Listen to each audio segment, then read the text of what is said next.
ಲೋಕಸಮರಕ್ಕೂ ಮುನ್ನ ದೀದಿ ವರ್ಸಸ್ ಮೋದಿ ಬೀದಿ ಕಾಳಗ ಜೋರಾಗ್ಬಿಟ್ಟಿದೆ. ನಿನ್ನೆ ರಾತ್ರಿಯಿಂದ ಕೋಲ್ಕತ್ತಾದ ಬೀದಿಯಲ್ಲಿ ಮಮತಾ ಪ್ರೊಟೆಸ್ಟ್ ಮಾಡ್ತಾ ಇದ್ದಾರೆ. ಕೇಂದ್ರ ಸರ್ಕಾರದ ಕಪಿಮುಷ್ಟಿಯಿಂದ ಸಂವಿಧಾನವನ್ನ ರಕ್ಷಿಸಿ ಅಂತ ಹೇಳಿ ಆಗ್ರಹಿಸಿದ್ದಾರೆ. ಇತ್ತ ಬಂಗಾಳ ಸಿಎಂ ವಿರುದ್ಧ ಸುಪ್ರೀಂ ಕೋರ್ಟ್ ಮೊರೆ ಹೋಗಿದ್ದಾರೆ ಸಿಬಿಐ.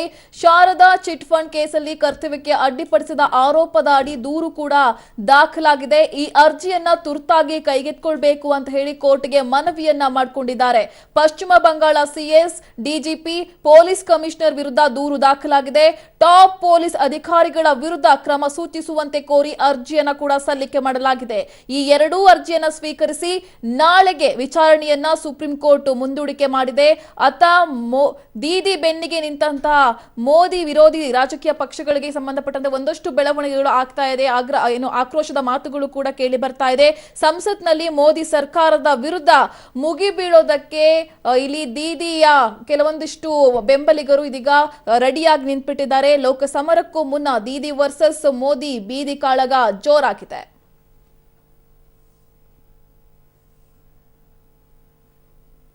ಈ ಬಗ್ಗೆ ಇನ್ನಷ್ಟು ಮಾಹಿತಿಯನ್ನ ಕೊಡ್ತಾರೆ ನಮ್ಮ ರಿಪೋರ್ಟರ್ ಶಬೀರ್. ಶಬೀರ್, ಏನ್ ಕತೆ, ಏನಾಗ್ತಾ ಇದೆ, ಬೀದಿ ಕಾಳಗ ಎಲ್ಲಿಗೆ ಬಂದು ನಿಂತಿದೆ ಅಂತ? ಯಶೋಧ, ಈಗಾಗಲೇ ಏನು ಸಿಬಿಐ ಪಶ್ಚಿಮ ಬಂಗಾಳ ಸಿಎಂ ನಡೆಯನ್ನ ವಿರೋಧಿಸಿ ಈಗ ಸುಪ್ರೀಂ ಕೋರ್ಟ್ಗೆ ಅರ್ಜಿಯನ್ನ ಸಲ್ಲಿಸಿತ್ತು. ಸುಪ್ರೀಂ ಕೋರ್ಟ್ ನಿರ್ದೇಶನದ ಮೇರೆಗೆ ನಾವು ಈಗ ರಾಜೀವ್ ಕುಮಾರ್ ಅವರನ್ನ ಬಂಧಿಸಲಿಕ್ಕೆ ಹೋಗಿದ್ವಿ. ಯಾಕಂದ್ರೆ ಅವರಿಗೆ ಸಾಕಷ್ಟು ಬಾರಿ ಸಮನ್ಸ್ ಅನ್ನ ನೀಡಿದ್ವಿ, ಆದ್ರೂ ಕೂಡ ಅವರು ಸಿಬಿಐ ಕಚೇರಿಗೆ ಬಂದು ವಿಚಾರಣೆಗೆ ಒಳಗಾಗಿರ್ಲಿಲ್ಲ. ಹಾಗಾಗಿ ಅವರನ್ನ ಬಂಧಿಸಲಿಕ್ಕೆ ಅಂತ ಹೋಗಿದ್ವಿ. ಈ ಒಂದು ಸಂದರ್ಭದಲ್ಲಿ ಏನು ಪಶ್ಚಿಮ ಬಂಗಾಳದ ಸಿಎಂ ತಮ್ಮ ಪೊಲೀಸರ ಮೂಲಕ ಏನು ಸಿಬಿಐ ಅಧಿಕಾರಿಗಳನ್ನ ಬಂಧಿಸಿದ್ರು. ಕರ್ತವ್ಯ ಪಾಲನೆಗೆ ಅಡ್ಡಿಪಡಿಸಿದ ಹಿನ್ನೆಲೆಯಲ್ಲಿ ಅವರ ವಿರುದ್ಧ ಈಗಾಗಲೇ ಸುಪ್ರೀಂ ಕೋರ್ಟ್ಗೆ ದಾವೆಯನ್ನ ಹೂಡಿರುವಂತದ್ದು. ಆದ್ರೆ ಈ ವಿಚಾರಣೆಯನ್ನ ನಾಳೆಗೆ ಈಗಾಗಲೇ ಸುಪ್ರೀಂ ಕೋರ್ಟ್ ಮುಂದಿಡಿರುವಂತದ್ದು. ಏನು ನ್ಯಾಯಮೂರ್ತಿ ರಂಜನ್ ಗೊಗೊಯ್ ಅವರು ಈ ಒಂದು ಅರ್ಜಿಯನ್ನ ವಿಚಾರಣೆ ನಡೆಸಿದ್ರು. ಈ ಒಂದು ಸಂದರ್ಭದಲ್ಲಿ ಈ ಕೇಸಿನ ಬಗ್ಗೆ ಸ್ಟಡಿಯನ್ನ ಮಾಡಬೇಕು, ಆ ಬಳಿಕ ವಿಚಾರಣೆಯನ್ನ ಮಾಡ್ತೀವಿ ಅನ್ನೋ ಒಂದು ಹೇಳಿಕೆಯನ್ನ ಕೊಟ್ಟಿರುವಂತದ್ದು. ಹಾಗಾಗಿ ನಾಳೆಗೆ ವಿಚಾರಣೆಗೆ ಈ ಅರ್ಜಿ ಬರುತ್ತೆ. ಸಾಕಷ್ಟು ಕುತೂಹಲವನ್ನ ಮೂಡಿಸಿರುವಂತದ್ದು. ಯಾಕಂದ್ರೆ ಇನ್ನು ಕೆಲವೇ ದಿನಗಳಲ್ಲಿ ಲೋಕಸಭೆ ಚುನಾವಣೆ ಎದುರಾಗುತ್ತೆ. ಈ ಒಂದು ಸಂದರ್ಭದಲ್ಲಿ ಕೇಂದ್ರ ವರ್ಸಸ್ ಎಲ್ಲ ವಿರೋಧ ಪಕ್ಷಗಳು ಕೂಡ ಈಗಾಗಲೇ ಏನು ಕೇಂದ್ರದ ವಿರುದ್ಧ ನಿಂತಿರುವಂತದ್ದು. ಈ ಹಿಂದೆಯಿಂದಲೂ ಕೂಡ ಸಾಕಷ್ಟು ಪ್ರಾದೇಶಿಕ ಪಕ್ಷಗಳು ಮತ್ತು ಕಾಂಗ್ರೆಸ್ ಸೇರಿದಂತೆ ಎಲ್ಲವೂ ಕೂಡ ಸಾಂವಿಧಾನಿಕ ಏನು ಸಂಸ್ಥೆಗಳಿದಾವೆ, ಕೇಂದ್ರದ ಸಿಬಿಐ ಆಗಿರ್ಬೋದು, RBI ಆಗಿರ್ಬೋದು, ಜೊತೆಗೆ ಎಲೆಕ್ಷನ್ ಕಮಿಷನ್ ಅನ್ನ ದುರ್ಬಳಕೆ ಮಾಡ್ಕೊಳ್ತವೆ ಅನ್ನೋ ಒಂದು ಆರೋಪಗಳನ್ನ ಮಾಡ್ತಾ ಇದ್ರು. ಅದೇ ಆರೋಪವನ್ನ ಈಗ ಮುಂದುವರಿಸಿರುವಂತದ್ದು. ಕೇಂದ್ರ ಸರ್ಕಾರ ಏನು ಮೋದಿ ಪ್ರಧಾನಮಂತ್ರಿ ನರೇಂದ್ರ ಮೋದಿ ಆಗಿರ್ಬೋದು, ಜೊತೆಗೆ ನಿನ್ನೆ ಉತ್ತರ ಪ್ರದೇಶದ ಯೋಗಿ ಆದಿತ್ಯನಾಥ್ ಅವರು ಕೂಡ ಏನು ಪಶ್ಚಿಮ ಬಂಗಾಳಕ್ಕೆ ಬರುವಲ್ಲಿ ಅಡ್ಡಿಯನ್ನ ಪಡಿಸಿದ್ರು. ಆ ಒಂದು ಹಿನ್ನೆಲೆಯಲ್ಲಿ ರಾಜಕೀಯ ದ್ವೇಷವನ್ನ ಸಾಧಿಸಲಿಕ್ಕೆ ನಮ್ಮ ಅಧಿಕಾರಿಗಳ ಮೇಲೆ ಸಿಬಿಐ ದಾಳಿಯನ್ನ ಮಾಡಲಾಗಿದೆ ಅಂತ ಮಮತಾ ಬ್ಯಾನರ್ಜಿ ಅವರು ಆರೋಪಿಸಿ ಈಗಾಗಲೇ ಪ್ರತಿಭಟನೆಗೆ ಕೂತಿರುವಂತದ್ದು. ಸಾಕಷ್ಟು ಕುತೂಹಲವನ್ನು ಮೂಡಿಸಿರುವಂತದ್ದು. ಜೊತೆಗೆ ಇವತ್ತು ಪಾರ್ಲಿಮೆಂಟ್ ಅಲ್ಲೂ ಕೂಡ ಆ ವಿಚಾರ ದೊಡ್ಡ ಮಟ್ಟದಲ್ಲಿ ಸದ್ದು ಮಾಡಲಿದೆ ಅನ್ನೋದು ಈಗ ಸದ್ಯಕ್ಕೆ ತಿಳಿದು ಬರ್ತಾ ಇರುವಂತದ್ದು. ಒಂದ್ ಕಡೆ ಲೋಕಸಭಾ ಚುನಾವಣೆ ಹತ್ತಿರ ಬರ್ತಾ ಇದೆ, ಪ್ರಧಾನಿ ಹುದ್ದೆ ಮೇಲೆ ಕಣ್ಣು ಕೂಡ ಇಟ್ಟಿದ್ದಾರೆ ಮಮತಾ ಬ್ಯಾನರ್ಜಿ. ಈ ಒಂದು ವಿಚಾರವನ್ನ ಯಾವ ರೀತಿ ನಿಭಾಯಿಸಬಹುದು ಅನ್ನೋದು ಕೂಡ ಬಹುದೊಡ್ಡ ಪ್ರಶ್ನೆ. ಖಂಡಿತವಾಗ್ಲೂ ಈಗಾಗಲೇ ಮಮತಾ ಬ್ಯಾನರ್ಜಿ ಬೆನ್ನಿಗೆ ಈಗಾಗಲೇ ಸಾಕಷ್ಟು ಪ್ರಾದೇಶಿಕ ಪಕ್ಷಗಳು ನಿಂತಿರುವಂತದ್ದು. BSP ಆಗಿರ್ಬೋದು, ರಾಜ್ಯದಿಂದ ದೇವೇಗೌಡರಾಗಿರ್ಬೋದು, ಕುಮಾರಸ್ವಾಮಿ ಅವರಾಗಿರ್ಬೋದು, ಜೊತೆಗೆ ಎಲ್ಲಾ ಪ್ರಾದೇಶಿಕ ಪಕ್ಷಗಳು, ಆಮ್ ಆದ್ಮಿ, ಅರವಿಂದ್ ಕೇಜ್ರಿವಾಲ್ ಆಗಿರ್ಬೋದು, ಹೀಗೆ ಎಲ್ಲಾ ಪ್ರಾದೇಶಿಕ ಪಕ್ಷಗಳು ಕೂಡ ಈಗ ಮಮತಾ ಬ್ಯಾನರ್ಜಿಯ ಬೆನ್ನಿಗೆ ನಿಂತಿರುವಂತದ್ದು. ಒಂದ್ ಕಡೆ ಮೋದಿ ಸರ್ಕಾರ, ಮತ್ತೊಂದು ಕಡೆ ಎಲ್ಲಾ ಪ್ರಾದೇಶಿಕ ಪಕ್ಷಗಳು ಕೂಡ ಒಗ್ಗಟ್ಟಾಗಿರುವಂತದ್ದು. ಚುನಾವಣೆ ಸಂದರ್ಭದಲ್ಲಿ ಇದೊಂದ್ ಕಡೆ ಮೋದಿ ವರ್ಸಸ್ ದೀದಿ ಅನ್ನೋ ಪಡೆ ಆಗಿರುವಂತದ್ದು. ಜೊತೆಗೆ ರಾಹುಲ್ ಗಾಂಧಿಯನ್ನ ಹೊರತುಪಡಿಸಿ ಮತ್ತೊಂದು ನಾಯಕತ್ವ ಇಲ್ಲಿ ಎಮರ್ಜ್ ಆಗ್ತಾ ಇರುವಂತದ್ದು.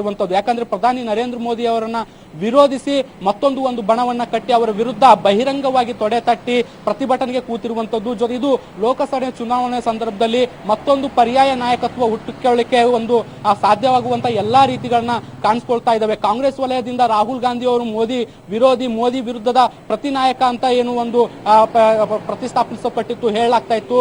ಆದ್ರೆ ಈಗ ಥರ್ಡ್ ಫ್ರಂಟ್ ಇಂದ ಮತ್ತೊಬ್ರು ನಾಯಕರು ಎಮರ್ಜ್ ಆಗಿದ್ದಾರೆ ಅಂತಾನೆ ಹೇಳ್ಬೋದು. ಬಹಿರಂಗವಾಗಿ ಮಮತಾ ಬ್ಯಾನರ್ಜಿ ಅವರು ಈಗಾಗಲೇ ಪ್ರಧಾನಿ ನರೇಂದ್ರ ಮೋದಿ ಅವರು ವಿರುದ್ಧ ಕಾಳಗಕ್ಕೆ ಇಳಿದಿರುವಂತದನ್ನ ಗಮನಿಸಿದ್ರೆ ಇದು ಲೋಕಸಭೆ ಚುನಾವಣೆ ದೃಷ್ಟಿಯಿಂದ ಸಾಕಷ್ಟು ಮಹತ್ವವನ್ನ ಪಡೆದುಕೊಳ್ಳುತ್ತೆ. ಆದ್ರೆ ಕಾನೂನಾತ್ಮಕ ವಿಚಾರಗಳನ್ನ ಹೊರತುಪಡಿಸಿದ್ರೆ ಚುನಾವಣಾ ವಿಚಾರಾತ್ಮಕವಾಗಿ ಮಮತಾ ಬ್ಯಾನರ್ಜಿ ಮತ್ತಷ್ಟು ಪ್ರಬಲವಾಗಿ ದೊಡ್ಡ ನಾಯಕಿಯಾಗಿ ಬೆಳೆಯುವಂತ ಎಲ್ಲಾ ಲಕ್ಷಣಗಳು ಸದ್ಯಕ್ಕೆ ಕಂಡು ಬರ್ತಾ ಇದಾವೆ. ಯಶೋಧ, ಶಬೀರ್, ವಿಚಾರಕ್ಕೆ ಸಂಬಂಧಪಟ್ಟಂತೆ ರಾಜ್ಯಸಭೆಯಲ್ಲಿ ಗದ್ದಲ ಜೋರಾಗಿ ಮಧ್ಯಾಹ್ನಕ್ಕೆ ಕೂಡ ಮುಂದೂಡಿಕೆ ಮಾಡಲಾಗಿದೆ. ಈಗ ಖಂಡಿತವಾಗ್ಲೂ ಈಗಾಗಲೇ ನಿನ್ನೆ ಕೂಡ ಎಲ್ಲ ಪ್ರತಿಪಕ್ಷದ ನಾಯಕರು ಹೇಳಿದ್ರು, ಮಲ್ಲಿಕಾರ್ಜುನ್ ಖರ್ಗೆ ಅವರು ಎಲ್ಲ ಸೇರಿದಂತೆ ಸಾಕಷ್ಟು ಹೇಳಿಕೆಗಳು ಹೊರ ಬಂದಿದ್ವು. ನಾವು ಇದನ್ನ ಪಾರ್ಲಿಮೆಂಟ್ ಅಲ್ಲಿ ರೈಸ್ ಮಾಡ್ತೀವಿ, ಈ ವಿಷಯವನ್ನ ಪ್ರಸ್ತಾಪಿಸ್ತೀವಿ ಅನ್ನೋ ಒಂದು ಹೇಳಿಕೆಯನ್ನ ಕೂಡ ಕೊಟ್ಟಿದ್ರು. ಏನು ಸಂವಿಧಾನವನ್ನ ಉಳಿಸಿ ಅನ್ನೋ ಹೆಸರಿನ ಮೇಲೆ ಈಗಾಗಲೇ ಪ್ರತಿಭಟನೆ ಆರಂಭ ಆಗಿರುವಂತದ್ದು. ಒಂದ್ ಕಡೆ ಪಶ್ಚಿಮ ಬಂಗಾಳದಲ್ಲಿ ಮಮತಾ ಬ್ಯಾನರ್ಜಿ ಪ್ರತಿಭಟನೆ ನಡೆಸ್ತಾ ಇದ್ರೆ, ಡೆಲ್ಲಿಯಲ್ಲೂ ಕೂಡ ಪಾರ್ಲಿಮೆಂಟ್ ನ ಹೊರಗೂ ಮತ್ತು ಒಳಗೂ ಕೂಡ ಪ್ರತಿಭಟನೆ ಮಾಡಲಿಕ್ಕೆ ಎಲ್ಲ ವಿರೋಧ ಪಕ್ಷಗಳು ಕೂಡ ಸಜ್ಜಾಗಿದ್ವು. ಆ ಹಿನ್ನೆಲೆಯಲ್ಲಿ ಈಗಾಗಲೇ ಪ್ರತಿಭಟನೆ ಕೂಡ ಜೋರಾಗಿರುವಂತದ್ದು. ಲೋಕಸಭೆಯಲ್ಲೂ ಕೂಡ ಪ್ರತಿಭಟನೆ ಆಗುವಂತ ಸಾಧ್ಯತೆ ಇರುವಂತದ್ದು. ಈಗಾಗಲೇ ರಾಜ್ಯಸಭೆಯಲ್ಲೂ ಕೂಡ ಪ್ರತಿಭಟನೆ ಆರಂಭವಾಗಿದೆ. ಈ ಹಿಂದೆ ಕೂಡ ಪ್ರಾದೇಶಿಕ ಪಕ್ಷಗಳು ಎಲ್ಲವೂ ಕೂಡ ಆರೋಪವನ್ನ ಮಾಡ್ತಾ ಇದ್ರು. ಏನು ಸಿಬಿಐ ಆಗಿರ್ಬೋದು, RBI ಆಗಿರ್ಬೋದು, ಎಲ್ಲ ಇಡಿ ಆಗಿರ್ಬೋದು, ಎಲ್ಲ ಸಾಂವಿಧಾನಿಕ ಸಂಸ್ಥೆಗಳನ್ನು ಕೂಡ ಕೇಂದ್ರ ಸರ್ಕಾರ ದುರ್ಬಳಕೆ ಮಾಡ್ಕೊಳ್ತಾ ಅನ್ನೋ ಅಭಿಪ್ರಾಯವನ್ನ ವ್ಯಕ್ತಪಡಿಸಿದ್ರು. ಅದೇ ಒಂದು ಅಂಶವನ್ನ ಇಟ್ಕೊಂಡು ಚುನಾವಣಾ ಸಂದರ್ಭದಲ್ಲಿ ಅದೇ ಒಂದು ಚುನಾವಣಾ ಅಸ್ತ್ರವನ್ನ ಇಟ್ಕೊಂಡು ಮೋದಿ ಸರ್ಕಾರದ ವಿರುದ್ಧ ಪ್ರತಿಭಟನೆ ಮಾಡಲಿಕ್ಕೆ, ಜೊತೆಗೆ ಮೋದಿ ವಿರುದ್ಧ ಒಂದು ದಾಳಿಗೆ ಈಗಾಗಲೇ ವಿರೋಧ ಪಕ್ಷಗಳು ಏನು ಯೋಜನೆಯನ್ನ ರೂಪಿಸಿರುವಂತದ್ದು. ಅದರ ಮುಂಜೋಜನೆಯಾಗಿ ಈಗಾಗಲೇ ಪಾರ್ಲಿಮೆಂಟ್ ನ ಹೊರಗೂ ಮತ್ತು ಒಳಗೂ ಕೂಡ ಈಗಾಗಲೇ ಪ್ರತಿಭಟನೆಗಳು ನಡೀತಾ ಇರುವಂತದ್ದು. ಯಶೋಧ, ಪ್ರಧಾನಿ ಮೋದಿ ಈ ಒಂದು ಸವಾಲನ್ನ ಯಾವ ರೀತಿ ಎದುರಿಸ್ತಾರೆ ಹಾಗಾದ್ರೆ ಅಂತ ಹೇಳಿ? ಯಶೋಧ, ಈಗಾಗಲೇ ಪ್ರಧಾನಿ ನರೇಂದ್ರ ಮೋದಿ ಅವರು ನೇರವಾಗಿ ಅಖಾಡಕ್ಕೆ ಇಳಿದಿದ್ರು ಕೂಡ ಪರೋಕ್ಷವಾಗಿ ಅಖಾಡಕ್ಕೆ ಇಳಿದಿರುವಂತದ್ದು. ಆದ್ರೆ ಇದನ್ನ ಇಲ್ಲಿ ನೇರವಾಗಿ ಪ್ರಧಾನಿ ನರೇಂದ್ರ ಮೋದಿ ಅನ್ನೋದಕ್ಕಿಂತ ಹೆಚ್ಚಾಗಿ ಇಲ್ಲಿ CBI ವರ್ಸಸ್ ದೀದಿ ಅಂತಾನೆ ಹೇಳ್ಬೋದು. ಕಾನೂನಾತ್ಮಕ ಹೋರಾಟವನ್ನ ನಾವು ಗಮನಿಸಿದ್ರೆ ಇದು CBI ವರ್ಸಸ್ ಪಶ್ಚಿಮ ಬಂಗಾಳ ಸರ್ಕಾರದ ನೇರ ಹಣಾಹಣಿಯಾಗುತ್ತೆ.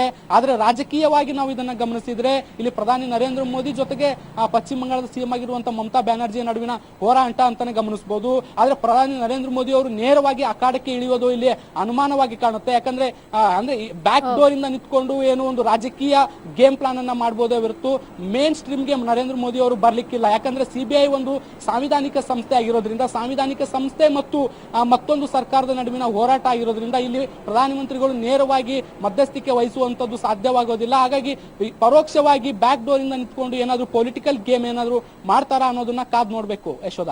Okay, thank you Shabir.